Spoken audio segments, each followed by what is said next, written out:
ಅಂಕೋಲವನ್ನೇ ಬೆಚ್ಚಿ ಬೀಳಿಸಿದ್ದ ಕಾಂಗ್ರೆಸ್ ಮುಖಂಡ ಗೋಪಾಲಕೃಷ್ಣ ನಾಯ್ಕರ ಮೇಲೆ ನಡೆದ ಕೊಲೆಯತ್ನದ ವಿಡಿಯೋ ಎಲ್ಲೆಡೆ ವೈರಲ್ ಆಗಿದ್ದು ಹಾಡಹಗಲಲ್ಲೇ ಸಿನಿಮಾ ರೀತಿಯಲ್ಲಿ ಅಟ್ಟಾಡಿಸಿಕೊಂಡು ಹಲ್ಲೆ ನಡೆಸಿರುವ ದೃಶ್ಯ ಜಿಲ್ಲೆಯ ಜನತೆಯನ್ನ ಆತಂಕಕ್ಕೀಡು ಮಾಡಿದೆ. ಹೌದು, ಇಷ್ಟು ದಿನ ಸಿನಿಮಾದಲ್ಲಿ ನಡೆಯುತ್ತಿದ್ದ ಅಟ್ಟಾಡಿಸಿಕೊಂಡು ಹೊಡೆಯುವ ದೃಶ್ಯ ನಿನ್ನೆ ಅಂಕೋಲಾ ಪಟ್ಟಣದಲ್ಲಿ ಹಾಡುಹಗಲಲ್ಲೇ ನಡೆದಿದೆ. ಬುಧವಾರ ಬೆಳಿಗ್ಗೆ ಸುಮಾರು 10:15 ವೇಳೆಗೆ ಅಂಕೋಲಾದ ಆಕ್ಸಿಸ್ ಬ್ಯಾಂಕ್ ಸಮೀಪದ ಸಲೂನ್ನಿಂದ ಹೊರಬರುತ್ತಿದ್ದ ಗೋಪಾಲಕೃಷ್ಣ ನಾಯಕರ ಮೇಲೆ ಏಕಾಏಕಿ ಎರಗಿದ 5 ದುಷ್ಕರ್ಮಿಗಳ ಗುಂಪೊಂದು ಮಾರಕಾಸ್ತ್ರಗಳಿಂದ ಹಲ್ಲೆ ನಡೆಸಿದೆ. ಈ ದುಷ್ಕರ್ಮಿಗಳಿಂದ ತಪ್ಪಿಸಿಕೊಳ್ಳಲು ಯತ್ನಿಸಿದ ಗೋಪಾಲಕೃಷ್ಣರ ಬೆನ್ನು ಬಿಡದ ಈ ಗ್ಯಾಂಗ್ ರಸ್ತೆಯ ಬದಿಯಲ್ಲೇ ನೆಲಕ್ಕೆ ಹಾಕಿಕೊಂಡು ಹಿಗ್ಗಾಮುಗ್ಗಾ ಥಳಿಸುವ ಜೊತೆಗೆ ಮಾರಕಾಸ್ತ್ರಗಳಿಂದಲೂ ಹಲ್ಲೆಗೆ ಯತ್ನಿಸಿದೆ. ಈ ದುಷ್ಕರ್ಮಿಗಳಿಂದ ತಪ್ಪಿಸಿಕೊಳ್ಳುವ ಭರದಲ್ಲಿ ಬೆನ್ನಿನ ಹಿಂಭಾಗಕ್ಕೆ ಮಾರಕಾಸ್ತ್ರ ತಗಲಿ ತೀವ್ರ ರಕ್ತಸ್ರಾವವೂ ನಡೆದಿದೆ. ದುಷ್ಕರ್ಮಿಗಳು ಹಾಕಿದ ಸ್ಕೆಚ್ನಿಂದ ಜಸ್ಟ್ ಮಿಸ್ ಆದ ಗೋಪಾಲಕೃಷ್ಣ ನಾಯಕರು ಅದೃಷ್ಟವಶಾತ್ ಅಲ್ಲಿನ ಸಮೀಪದ ಬ್ಯಾಂಕ್ ಒಂದರ ಒಳ ನುಗ್ಗಿ ಶಟರ್ ಹಾಕಿಕೊಂಡು ಪ್ರಾಣ ಉಳಿಸಿಕೊಂಡಿದ್ದಾರೆ. ಬಳಿಕ ಜನರು ಸೇರುತ್ತಿದ್ದಂತೆಯೇ ದುಷ್ಕರ್ಮಿಗಳು ಅಲ್ಲಿಂದ ಕಾಲ್ಕಿತ್ತು ಪರಾರಿಯಾಗಿದ್ದಾರೆ.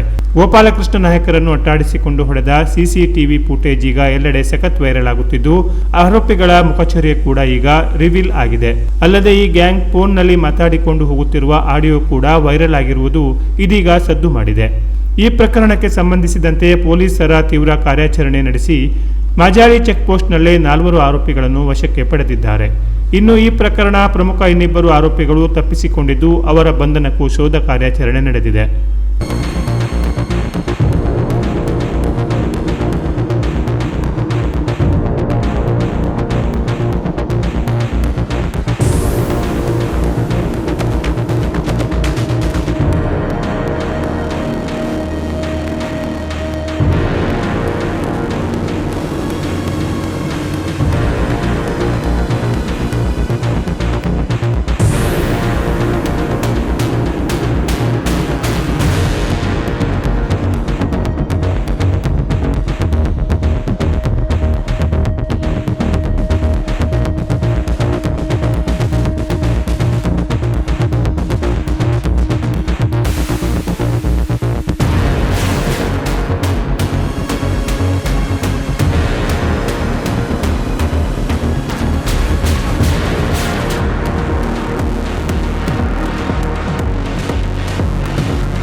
बोला था वो लेके आने के लिए नहीं हुआ तुम लोग को? आज भी डाला नहीं। हाँ, और तीनों लोग 4 लोग भाग गए मुझे लोग। ओके लोग झगड़ा कर रहे हैं, क्या गाड़ी ले आए थे तुम लोग इधर?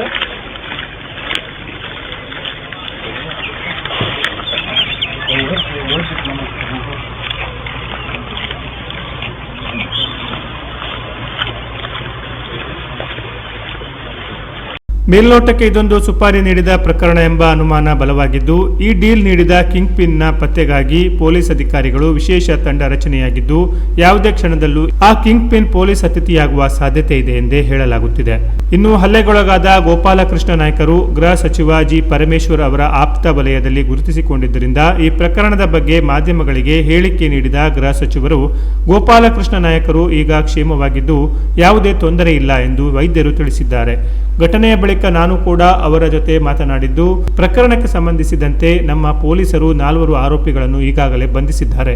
ಈ ದುಷ್ಕೃತ್ಯಕ್ಕೆ ಕಾರಣರಾದವರನ್ನು ಕೂಡ ಶೀಘ್ರವಾಗಿ ಬಂಧಿಸುವ ವಿಶ್ವಾಸ ವ್ಯಕ್ತಪಡಿಸಿದ ಗೃಹ ಸಚಿವರು ಈ ಪ್ರಕರಣದಲ್ಲಿ ಎಲ್ಲ ಆಯಾಮಗಳಿಂದಲೂ ತನಿಖೆ ಸಾಗಿದೆ ಎಂದು ಗೃಹ ಸಚಿವರು ತಿಳಿಸಿದ್ದಾರೆ. ಅವರು ನಮ್ಮ ಪಕ್ಷದ ಯುವ ಕಾಂಗ್ರೆಸ್ಸಿನ ಜನರಲ್ ಸೆಕ್ರೆಟರಿ ಆಗಿದ್ದಂಥವರು.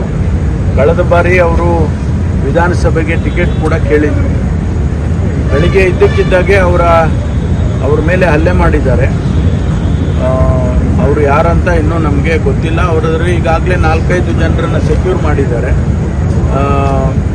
ಮುಂದಿನ ಕ್ರಮ ತಗೊಳ್ತಾರೆ, ತನಿಖೆ ಮುಂದುವರಿಯುತ್ತೆ. ಅವರು ಸೇಫ್ ಆಗಿದ್ದಾರೆ, ಔಟ್ ಆಫ್ ಡೇಂಜರ್ ಅಂತೇಳಿ ನನಗೆ ತಿಳಿಸಿದ್ದಾರೆ. ಹಾಗಾಗಿ ಮುಂದೆ ಇನ್ವೆಸ್ಟಿಗೇಷನ್ ಮುಂದುವರಿಯುತ್ತೆ. ಒಟ್ಟಾರೆ ಈ ಕೊಲೆ ಯತ್ನ ಪ್ರಕರಣ ಇಡೀ ಜಿಲ್ಲೆಯನ್ನೇ ನಡುಗಿಸಿದ್ದು ಹಣಕಾಸಿನ ಉದ್ಯಮ ಮತ್ತು ರಾಜಕೀಯ ದ್ವೇಷ ಏನೆಲ್ಲ ದುಷ್ಕೃತ್ಯಗಳಿಗೆ ಕಾರಣವಾಗುತ್ತದೆ ಎಂಬ ಆತಂಕ ಜಿಲ್ಲೆಯ ಜನರನ್ನು ಕಾಡುವಂತಾಗಿದೆ. Canara plus news, Ankola.